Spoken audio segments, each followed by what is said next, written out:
In London, England, in 2012, a hangar attendant was idly passing the time when a deafening boom suddenly echoed from the sky. The entire building began to shake violently, only gradually settling down after a while. Two customers hurried out from the back room to see what had happened, only to find that their car had been crushed by a massive engine. Across the street, thick black smoke was rising from a warehouse. It seemed that a plane had crashed. The violent impact from the fall caused a local power imbalance, triggering the storage room security system to activate automatically. The rolling shutter door slowly descended. Right after, a woman walking her dog passed by the crash site.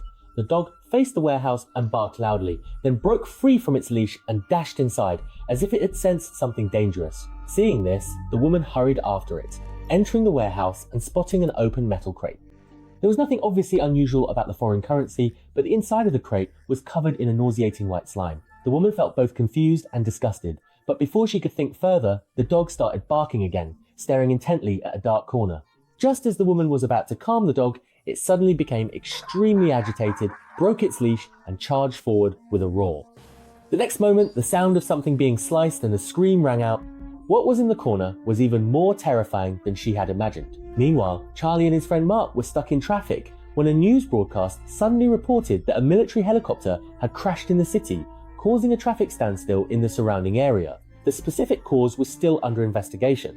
But Charlie wasn't in the mood to think about any of that, because not long ago, his girlfriend of 5 years had broken up with him and asked him to come to the storage room to collect his things. Charlie couldn't understand it. Everything had seemed fine between them, so how could she just end it like that?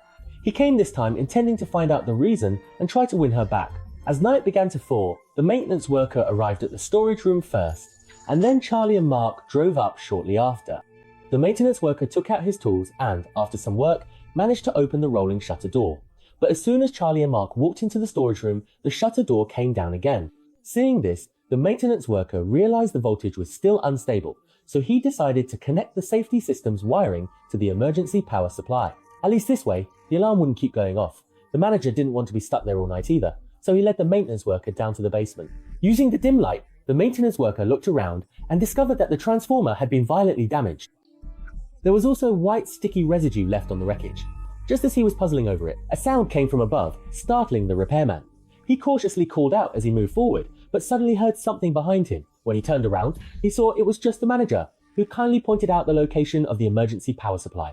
This made the repairman breathe a sigh of relief and secretly laugh at himself for being too nervous. He turned on the emergency power and began to work, while the manager also went up the stairs. However, a sudden sound of shattering glass came from below. The manager thought the repairman had broken something and didn't pay much attention to it. Little did he know, deadly danger had already crept in silently. At the same time, Charlie and Mark walked into the basement, which had been divided into separate storage rooms. Charlie's girlfriend, Shirley, was sorting through her belongings, accompanied by her friend Nikki and Nikki's boyfriend, Chris. The three of them were chatting and searching, the atmosphere lively and cheerful for a moment. But all of that vanished the instant Charlie appeared suddenly. The room fell silent, not a sound to be heard, and the situation became so awkward it made people want to curl up in embarrassment. Mark took the opportunity to urge Charlie to grab his things and leave, but Charlie ignored him and got straight to the point, asking Shirley why she wanted to break up. Before he could finish speaking, the lights in the storage room suddenly went out. While everyone was still confused, the storage room manager, having lost his patience, decided to go ask the maintenance worker what was going on. But when he opened the door, he found the maintenance worker slumped against the stairs, completely ignoring his questions, which only made the manager even more annoyed. With a flashlight in hand, Juicy hurried forward and saw that the maintenance worker's entire chest was a bloody mess, and in the darkness, his face appeared terrifyingly twisted. The manager was scared out of his wits and scrambled upstairs in a panic. As soon as he slammed the door shut, violent banging came from inside. After just a few hits, the wooden boards shattered into pieces. That flimsy structure was no match for the monster. The manager had no choice but to flee toward the warehouse. Meanwhile, Charlie and the others, still unaware of what had happened, were trying to figure out the cause of the power outage. But Shirley couldn't stand the situation any longer. She pleaded for them to hurry up and leave with their things, bluntly stating that there was no longer any possibility between the two of them. Her words were like a sharp blade, stabbing deep into Charlie's heart. She no longer resisted as Mark led her outside, but when they reached the main entrance, they found the door tightly locked. Finally, they noticed the shattered door panel. Although they didn't know what had happened, their instincts told them it couldn't be anything good. Mark tried to call for help, but his phone had already lost signal. Charlie kept shouting loudly, but there was never any response. He didn't want to stay in this miserable place any longer. Liu Qi smashed the glass with a fire extinguisher, but even after breaking the glass, there was still a rolling shutter outside, making it impossible to get out. This left the two of them with no choice but to return to the warehouse. Meanwhile, Chris started to feel hungry. Sunday, Lee told her that there was a vending machine next to the restroom downstairs. Coincidentally, Nikki also wanted to use the bathroom, so the two of them left Shirley behind and went together. After reminding Chris to keep an eye on the door, Nikki carefully entered the restroom. However, as soon as she sat down, a dark shadow suddenly flashed in front of her. She thought it was her boyfriend coming in. She called out, but there was no response, which made Nikki increasingly uneasy. She even knocked on the stall door next to her, but in the next moment, the bathroom light suddenly went out. She no longer felt like using the restroom, hurriedly got up, went out to check, and looked around, but saw nothing. Just as Nikki was about to breathe a sigh of relief, she looked up and saw a large hole in the ceiling from which strange noises occasionally emerged. Immediately after, a scream echoed from deep within the storage room, drawing Chris over out of curiosity. There, he came face to face with a pair of emotionless eyes. It turned out to be a room for storing dolls, but before he could react, he noticed the manager cowering in the corner with a look of terror on his face. Trembling, he warned that if they didn't leave, everyone would die. But before he could finish speaking, heavy footsteps sounded from the ceiling, and a pair of pitch-black, massive hands suddenly reached down, grabbing the manager's head and yanking him upward. This scene scared Chris out of his wits, leaving him so stunned that he even forgot how to run away. Meanwhile, Charlie and Mark returned to the storage room. Charlie had hoped that the familiar surroundings would help rekindle fond memories between him and Shirley, but Shirley mercilessly declared that their relationship was over and that she no longer had any feelings for Charlie. With that, she hurried out of the room. Charlie wanted to chase after her, but Mark stopped him, signaling for him to stay and calm down while he went to talk to Shirley himself. However, just as Mark caught up with Shirley, he pushed her into the next room and the two began to kiss passionately. It turned out that Shirley had decided to break up with Charlie because she had fallen in love with Mark. Just as their passion was igniting, Nikki, who was still in the dark, asked Charlie where Chris had gone. But before he could finish, a beast-like growl suddenly echoed from the ceiling. Charlie and Nikki hurried out to check, and Mark, having heard the sound as well, told Shirley to stay in the room. He went out to take a look himself, but as soon as he met up with Charlie and Nikki, Shirley, disheveled, burst out of the room. Now Charlie immediately understood what had happened, and grabbed Mark by the collar, ready to fight. Seeing this, Shirley and Nikki quickly tried to stop them, but the anger in Charlie's heart could not be calmed. He had already figured it out. When Shirley said she was going on business trips out of town before, she was actually sneaking around with Mark. Charlie couldn't bear to look at the pair of them for another second, and turned away, leaving in anguish and heartbreak.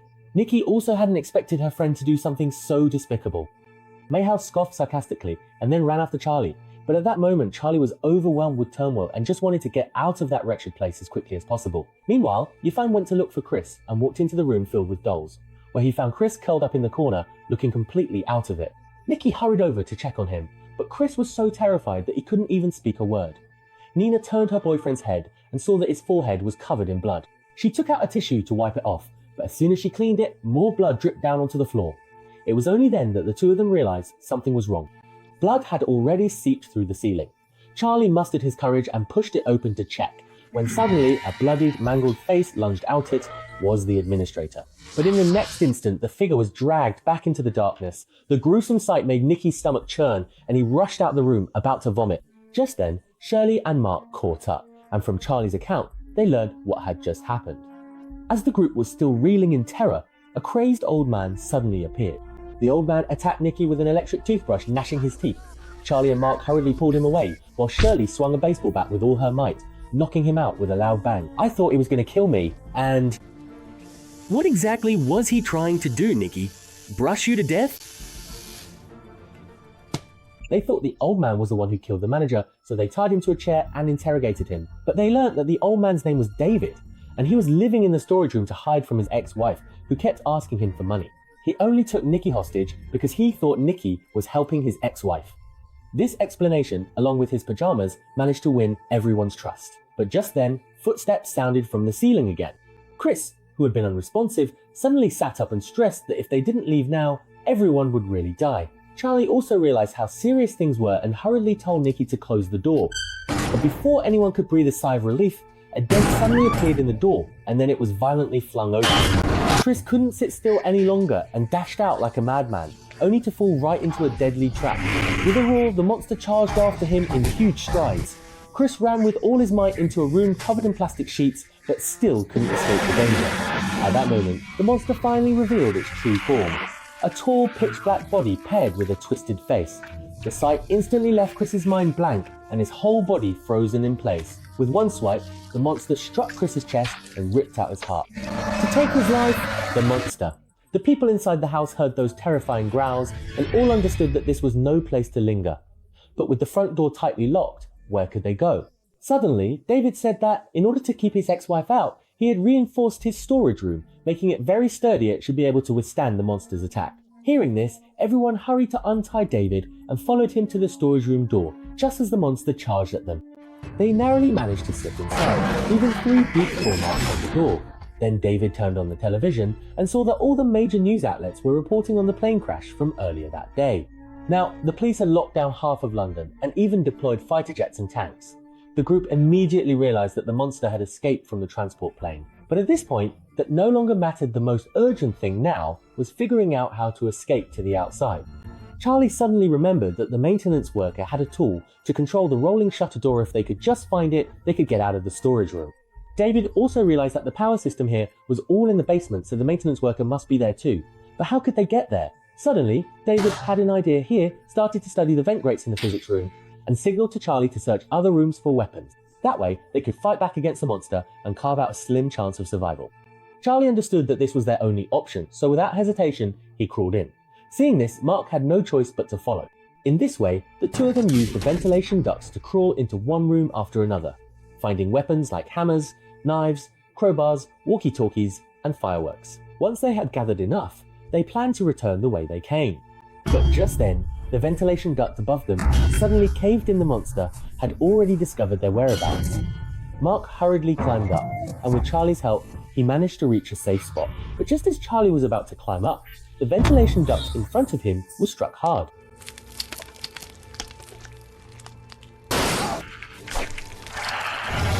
Without hesitation, Mark abandoned Charlie and rushed back to the room as fast as he could. He pulled Shirley into his arms, telling her that Charlie was already dead, then handed out weapons as they prepared to leave.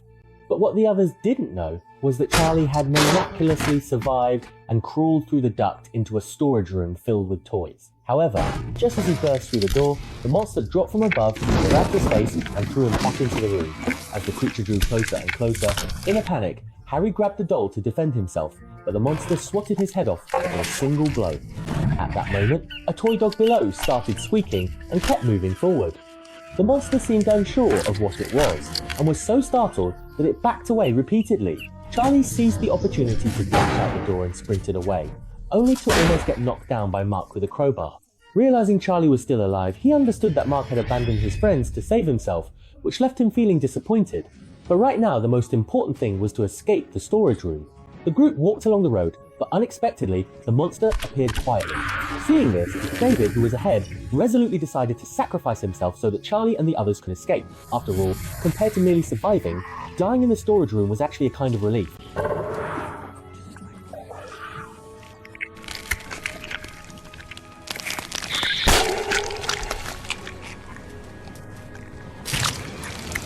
David's death successfully allowed Charlie and the others to reach the front desk. Mark and Shirley decided to stay upstairs, while Nikki followed Charlie into the basement. The two of them searched along the trail of blood and flesh, and soon discovered the maintenance worker, who was left with only his upper body. Charlie forced himself to overcome his fear and disgust as he searched the maintenance worker for tools. Just as he found what he needed, the maintenance worker, still barely alive, suddenly grabbed him by the neck. Fortunately, the worker soon died. Charlie, still shaken, returned upstairs with the tools. However, when he arrived, he learned that Shirley had just been taken by the monster. Charlie immediately decided to go back and rescue her, but Mark urged him to leave quickly. Mark's cold-blooded words infuriated Charlie, who punched Mark hard in the face, bluntly calling him a complete failure. Mark, unwilling to back down, retorted that even his girlfriend preferred someone like him. But even so, Charlie still didn't change his mind. He was determined to save his woman like a real man. At that moment, Shirley was being pinned against the wall by the monster. Seizing the moment when it let its guard down, she stabbed it hard. She then grabbed the walkie-talkie and quickly ran away. hiding in the elevator and telling Charlie her location. But the monster soon caught up, using its immense strength to twist and break the iron bars one by one. Just as it was about to burst into the elevator, the familiar sound of a golden rooster suddenly rang out. The toy puppy, with lit fireworks strapped to its back, walked forward step by step, while Charlie and Ningji hid quietly behind the wall, waiting, as the monster wondered what this flaming little creature was up to. As the explosions subsided, Charlie found Shirley in the smoke, and the two embraced tightly. Together with Nikki, they headed for the exit, only to discover that Mark, in order to save himself, had jammed the crowbar into the door handle. Hearing Shirley call out, he was about to help them open the door, but in the next moment he saw the silhouette of the monster quietly appear. This made Mark resolutely decide to abandon everyone and leave alone. Seeing this, Charlie became both anxious and angry, kicking at the door gap repeatedly. In the end, he actually managed to open the door. Without bothering to blame Mark, he grabbed a tool and tried to open it, while Shirley slapped Mark hard, declaring that their relationship was completely over. At that moment, the monster crashed through the glass and charged in, opening its bloody maw and biting down on Mark's entire cheek. Seeing his friend killed, Harry swung the crowbar repeatedly, but the monster casually picked him up. Fortunately, Nikki activated the fire extinguisher to save Charlie's life, and Shirley took the opportunity to throw the crowbar. Charlie caught it and stabbed back with a reverse thrust. He managed to stab the monster right through the body. And just like that, they defeated this terrifying enemy. When they opened the rolling shutter door, daylight was already streaming in. Shirley apologized to Charlie for everything that had happened and invited her to come home together. But after surviving such a harrowing night, Charlie just wanted some peace and quiet. However, she had only taken a couple of steps when she was suddenly engulfed in shadow. A massive spaceship, so large it blotted out the sky, swept overhead. The entire city of London had already become a battlefield for aliens. Clearly, an even greater disaster was only just beginning. The end.